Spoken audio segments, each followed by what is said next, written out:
Well, Donald Trump sure knew how to unite Canada against him and against the United States in Ottawa in an unprecedented showing of unity. You had the premiers with the Prime Minister Justin Trudeau all joining together and talking about things like retaliatory tariffs and how to hit back hard against the United States when Donald Trump imposes 25% tariffs across the board. Now, even Conservative Premier of Ontario, Doug Ford, was actually one of the people leading the charge. Now, Doug Ford previously said that his support of Donald Trump and MAGA was unwavering. He said that during the first Trump administration, but now he's wearing a new hat, quite literally, saying that Canada will never be America. Let me show you what he said about retaliatory tariffs as he was next to Prime Minister Trudeau and the other premiers of the various provinces. Let's play it. We also need to learn more about where the government's retaliatory tariffs. I'm a strong believer in retaliatory tariffs. You can't let someone hit you over the head with a sledgehammer without hitting him back twice as hard, in my opinion. So you see right there the hat he's wearing now. Canada is not for sale. In a press conference that he gave shortly thereafter in Ottawa, here is what he had to say. Here, play this clip. And that, but nothing is more important than standing united. Nothing's more important than keeping every tool in our toolbox, no matter if it's energy or other commodities, high-grade nickel from Ontario, grade aluminum from Quebec, potash from Saskatchewan. And these are the tools that we have. You don't negotiate through weakness, you negotiate through strength. And these are the tools that we need to move forward and make sure that we have tough retaliatory tariffs to defend the country. Now, I thought this was a powerful moment of this meeting between Prime Minister Justin Trudeau. That's at the federal level.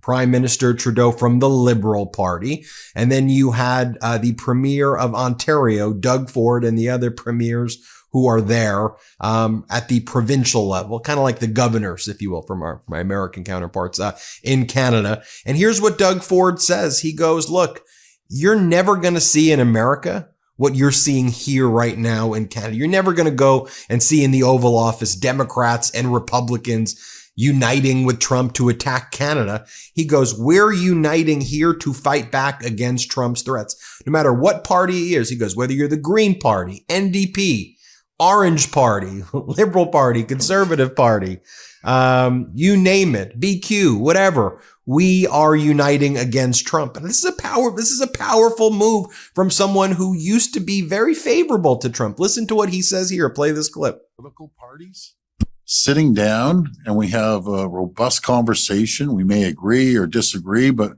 we're coming out united. I can tell you, spending a lot of time in the U.S., you would never see a group of Democrats and Republicans sitting here collaboratively. I promise you one thing, President Trump's office, a whole bunch of Democrats and Republicans saying, how can we attack Canada? It's not happening. We have the greatest country. We have the greatest elected officials, the greatest democracy in the world, that we can sit here from one extreme to the other extreme to in the middle. And I have always said, I don't care about political stripes. I don't care if you're from the Orange Party, the Blue Party, or the Red Party. We're going to be united. We're Canadian. We're going to get this done.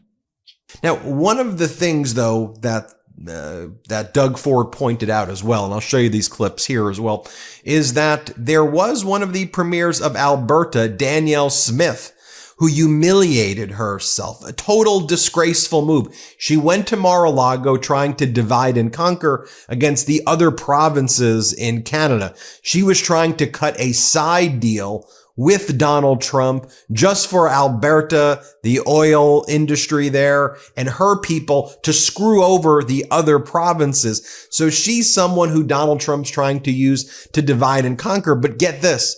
First off, she told the press that she was going on vacation with her husband. And then it turns out that she was actually at Mar-a-Lago. But when she and then she was hanging out with Kevin O'Leary and far right-wing podcaster Jordan Peterson. It was, embarrassing, pathetic.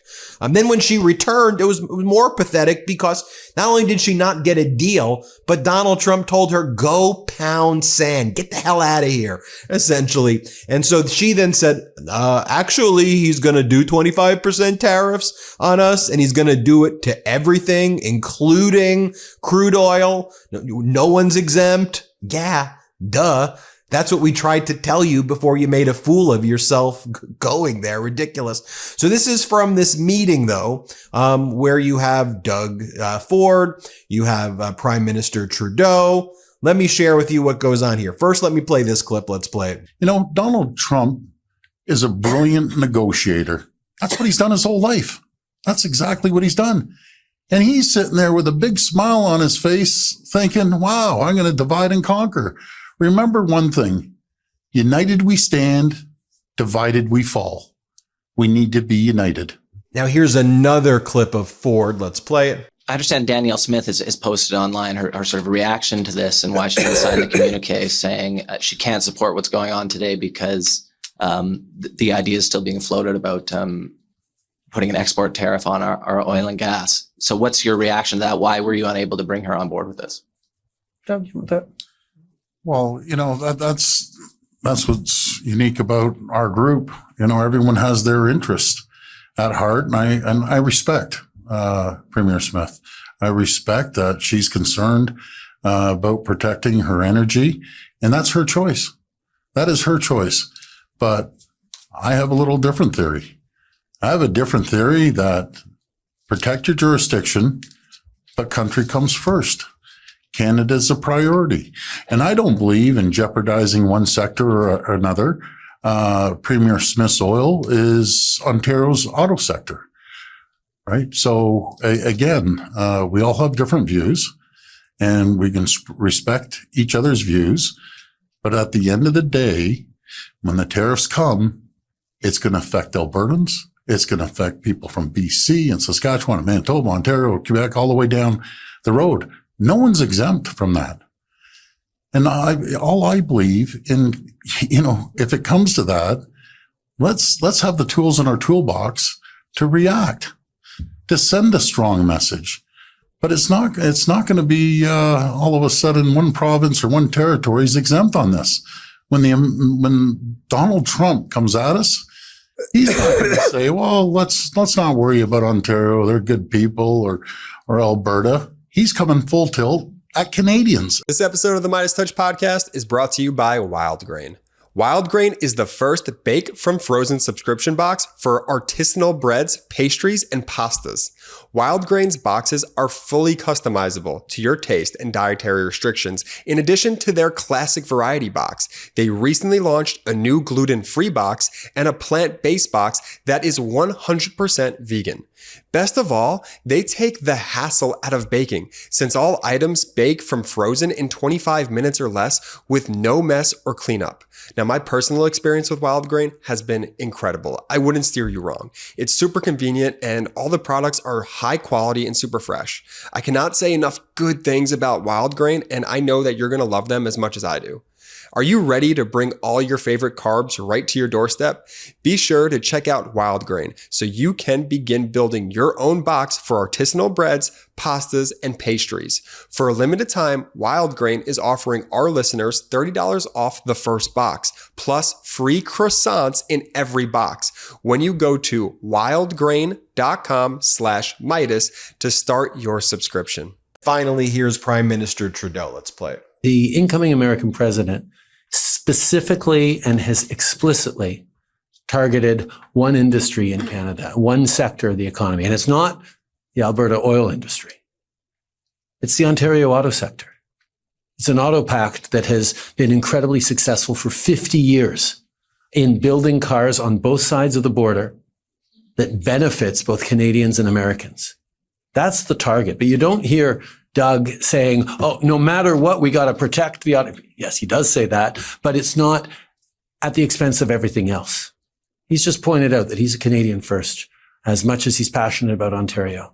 And I think that's something that we all share across this table of saying, you know what? The interest of this country means we're going to have to look at everything we can, and we'll make sure that it's fair across the country, but nothing can be off the table if the U.S. continues to choose to move forward with these punishing tariffs on both Canadians and Americans. Again, this is in Ottawa, unprecedented unity here we're seeing from these Canadian leaders to fight back against America, to fight back against Trump. And look, on day one, Trump does 25% tariffs on Canada and Mexico and Europe. They're going to hit us freaking hard here in America. I mean, Trump literally all he has to do is just coast on Biden's economy right now. He could play golf and just take credit for things. That's all he had to do. He's not going to do that. He's going to implement his idiotic tariffs, have trade wars against our allies. They're going to retaliate. Our industries are going to suffer here. Then he's going to go, oh, wait a minute. So you're telling me tariffs aren't taxes on them? They're actually taxes on our own country. And then what's he going to do? He's going to have to give government handouts to these various industries to try to prop them up after their markets are shut down internationally. And then what's going to happen? The debt's going to balloon. We've seen this story before in Trump administration 1 with not the same level of tariffs. And he wants to do that on day one. We'll keep you posted every step of the way. Hit subscribe. Let's get to 4 million subscribers. And I'm glad you like that our Canadian coverage is increasing here. Keep watching for more. Thanks for watching. Love this video? Make sure you stay up to date on the latest breaking news and all things Meidas by signing up to the MeidasTouch newsletter at MeidasTouch.com/newsletter.